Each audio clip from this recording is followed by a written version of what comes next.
This is Unit 4, Lesson 9, Tax, Tip, Discount, and Interest. Tax.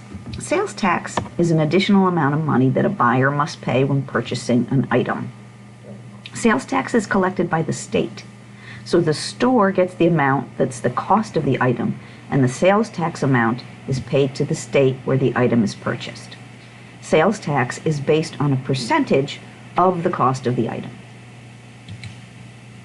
Example 1. Remember, you're going to be writing down all the steps to the problem just like I show in the video on your note sheet. All right, example 1. Stephen wants to buy a TV for $129.99. Where Stephen lives, the sales tax is 6%. So we want to know how much tax he's going to pay and what his total amount of payment for the TV will be. So we're going to set up a proportion to first figure out the amount of tax, and we have to look for the percentage. He's paying 6% tax, so we fill in 6 over 100, and then he's going to find 6% of the amount of the TV.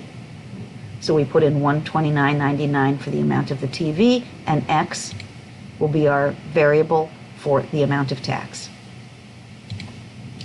We do our cross multiplication and come out with X equals 7.7994, and of course we want to round that to the hundredths place since we're dealing with money. So the tax will be $7.80. Now, that's the question to part A, the answer to part A, but we need to figure out how much is he going to pay for the TV in all. We know we've got to add together the cost of the TV and the amount for the tax. So he's got the $129.99 plus the $7.80. That comes out $137.79. So Stephen will pay a total of $137.79 for the TV. Remember, you can pause the video if you need more time to write. All right, discount. Discount is the amount of money taken off the price of an item, and a discount is given as a way to encourage someone to buy an item. This is done when there's a sale. Discount also is based on a percentage of the original cost of the item.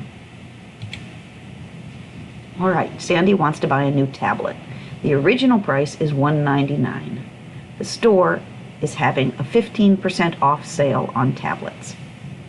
So how much is her discount, and what price will she pay for the tablet? So we set up our proportion, and we think about the percent. It's 15% off on tablets. So we fill in 15 over 100. We want to find 15% of the total cost. That's $199. So our variable goes on the top. Do our cross multiplication.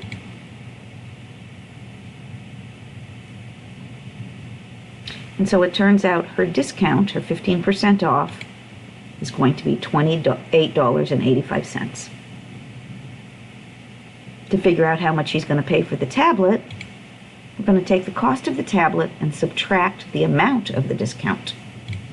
That's $199 minus $28.85 comes out to $169.15. So Sandy will pay a total of $169.15 for the tablet.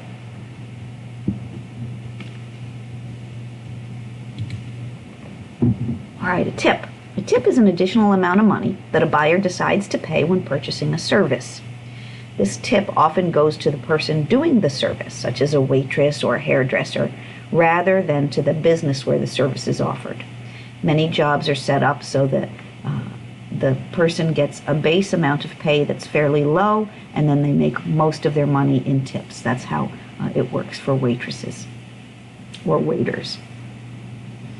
Tips are often based on a percentage of the total cost of the service.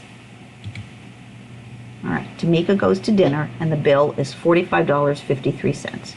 She'd like the service by her waitress, Tammy, so she wants to leave a 20% tip. So how much will the tip be, and how much will Tamika pay in all? There's our proportion. She's going to leave a 20% tip. It's of the total cost of the dinner. So we have X over 45.53. Do our cross multiplication. All right. And again, we get an answer that needs some rounding. So Tamika will give a tip of $9.11.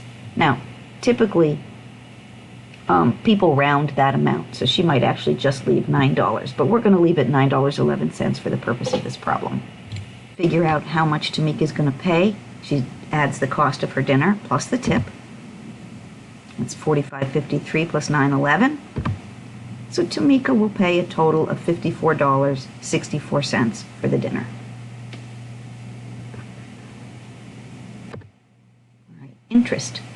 Interest is the amount of additional money that a borrower pays on a loan from a bank, or it's the additional money that's earned, given to them, from investing money in a savings account or invested in stocks, a retirement account, or other accounts. Let me explain a little bit further. If you borrow money from a bank, you have to pay it all back, of course, but the bank is not going to let you simply take their money for a while and then pay it back. So they charge you something called interest. It's that additional money that they want you to pay in addition to the amount that you borrowed. On the other hand, sometimes people put their money in a bank and leave it there, or they put money in some sort of interest-bearing account, like a retirement account, or they invest it in stocks. And those banks or accounts are glad that you're putting your money there and leaving it there. So as an incentive, they give you additional money called interest as a way to encourage you to put your money in their account. So the interest that you pay or the interest that you get is based on a percentage of the total loan amount or the total amount that you put in the account. All right, Alex borrows $8,000 to buy a used car, and he plans to pay it back in 1 year. The bank is going to charge him 6.5% interest. So we want to know how much interest he'll pay and how much he'll pay it back in all. So I'm going to take just a moment here. This is a very simple problem in that interest is usually not calculated in so straightforward a way. It's actually a little bit more complicated than that because they do it based on the amount of years that you have your money in the account or the amount of years of your loan. So it's actually a little bit more complicated a process than this. But we're going to keep it simple for the purposes of these problems this year. All right, so we need to figure out 6.5% interest of the $8,000. So we're going to do our cross multiplication. And we see that Alex has to pay an additional $520 in interest. So to figure out the total amount that he's going to pay back, we're going to add together the cost of the car and the interest. So he's going to end up paying $8,520 for the car since he had to borrow the money. All right, that's it. Put your note sheet in your binder. I will see you tomorrow.